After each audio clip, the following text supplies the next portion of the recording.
ఒక తుఫాను మధ్యలో షిప్ని నడిపినట్టుంటుంది లీడర్షిప్, ముఖ్యంగా బిజినెస్లో అంతా గందరగోళంగా ఉన్నప్పుడు. ఆలోచించండి, మార్కెట్లు పడిపోతున్నాయి, టీంలో టెన్షన్ పెరిగిపోతుంది. మరప్పుడు ఒక లీడర్ను నిలబెట్టే ఆ ఒక్క శక్తి ఏంటి? ఆ పవర్ గురించే మనం ఈరోజు మాట్లాడుకోబోతున్నాం. నిజానికి ఈ ప్రశ్న ప్రతి లీడర్కు ఎప్పుడో ఒకప్పుడు ఎదురవుతుంది కదా. చుట్టూ అంతా కన్ఫ్యూజన్, తప్పుడు సమాచారం, అసలు దారే కనపడినప్పుడు అప్పుడే కదా ఒక లీడర్కు అసలైన పరీక్ష. ఏ బిజినెస్ జర్నీ అయినా సరే అప్స్ అండ్ డౌన్స్తోనే ఉంటుంది. కొన్నిసార్లు బయట నుంచి మార్కెట్ ప్రెషర్, మరికొన్నిసార్లు కంపెనీలోనే అనుకోని ప్రాబ్లమ్స్.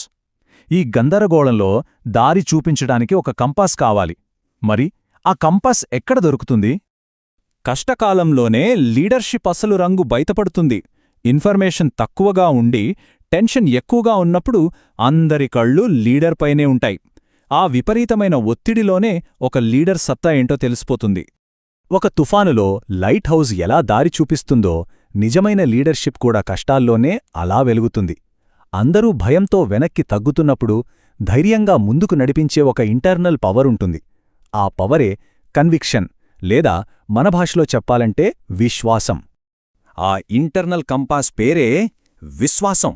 బయట ప్రపంచం ఎంత గజిబిజీగా ఉన్నా సరే మనల్ని కరెక్ట్ దారిలో నడిపించే బలమైన నమ్మకం అదే.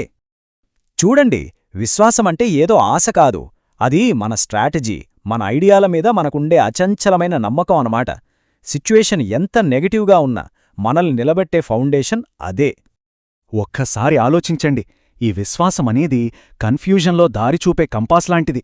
బయటి పరిస్థితులు మనల్ని పక్కదారి పట్టిస్తున్నా సరే లోపలున్న ఈ నమ్మకం మాత్రం మనల్ని మన గోల్ వైపు స్టెడీగా నడిపిస్తుంది. సరే, ఇంత స్ట్రాంగ్గా నమ్మడం వల్ల లాభమేంటి? ఒక లీడర్ యొక్క ఈ కన్విక్షన్ మొత్తం ఆర్గనైజేషన్పై ఎలాంటి పాజిటివ్ ఇంపాక్ట్ చూపిస్తోంది? విశ్వాసమనేది జస్ట్ ఒక ఫీలింగ్ కాదు, అదొక పవర్. అది కాన్ఫిడెంట్గా డెసిషన్స్ తీసుకునేలా చేస్తుంది, ఫెయిల్యూర్స్ వచ్చినా తట్టుకునే ధైర్యాన్నిస్తుంది. అన్నిటికన్నా ముఖ్యంగా ఒక లీడర్ బలంగా నమ్మితే అది టీంలో స్ట్రెస్ తగ్గించి కొత్త ఇన్నోవేషన్స్కి దారితీస్తుంది. ఆ నమ్మకం ఒకరి నుంచి ఇంకొకరికి అలా పాస్ అవుతుంది. దీనివల్ల ఏమవుతుందంటే టీంలో అందరూ సేఫ్గా ఫీల్ అయ్యే ఒక ఫోకస్డ్ ఎన్వైరన్మెంట్ క్రియేట్ అవుతుంది. అంటే లీడర్ యొక్క నమ్మకం అనిశ్చితి అనే చీకటిలో ఒక లైట్లాగా పనిచేస్తుందన్నమాట. అది టీంకి ఒక క్లారిటీ, సెక్యూరిటీ, ఇంకా ముందుకు వెళ్లడానికి ఒకే ఒక లక్ష్యాన్నిస్తుంది. ఆ వెలుగులో అందరికీ ఒక ధైర్యం వస్తుంది. ఓకే, ఇంత పవర్ఫుల్ కన్విక్షన్ని మనం ఎలా డెవలప్ చేసుకోవాలి? ఇది పుట్టుకతో వస్తుందా, లేక మనం ప్రాక్టీస్తో పెంచుకోవచ్చా? దీనికి 3 సింపుల్ స్టెప్స్ ఉన్నాయి. ఇక్కడ మనం గుర్తుంచుకోవలసిన ముఖ్య విషయమేంటంటే, నిజమైన విశ్వాసమనేది పొగరు నుంచి రాదు. అది డీప్ రీసెర్చ్, వినయం, మన వాల్యూస్ నుంచి వస్తుంది. అంటే స్ట్రాంగ్గా ఉండటమే కాదు, కొత్త ఐడియాలకు ఓపెన్గా ఉండటం కూడా చాలా ముఖ్యం. అయితే ఇక్కడొక చిన్న ప్రాబ్లం ఉంది. విశ్వాసానికి, మొండితనానికి మధ్య చాలా సన్నని లైన్ ఉంటుంది. ఆ తేడా గనక తెలుసుకోకపోతే లీడర్షిప్ డేంజరస్గా మారే ప్రమాదముంది. మరి ఆ తేడా ఏంటో చూద్దాం.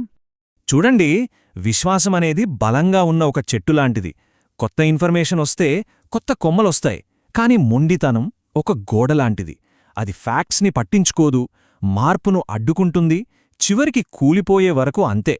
సో గుర్తుంచుకోవాల్సింది ఏంటంటే, స్ట్రాంగ్ కన్విక్షన్ అంటే కళ్ళు మూసుకుని కూర్చోవడం కాదు.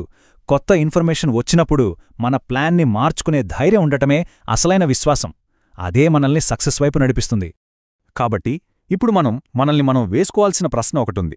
మన లైఫ్లో గాని, మన వర్క్లో గాని అంత గందరగోళంగా అనిపించినప్పుడు మన లోపలి కంపాస్ ఏ దారి చూపిస్తోంది? ఒక్కసారి దాని గురించి ఆలోచించండి.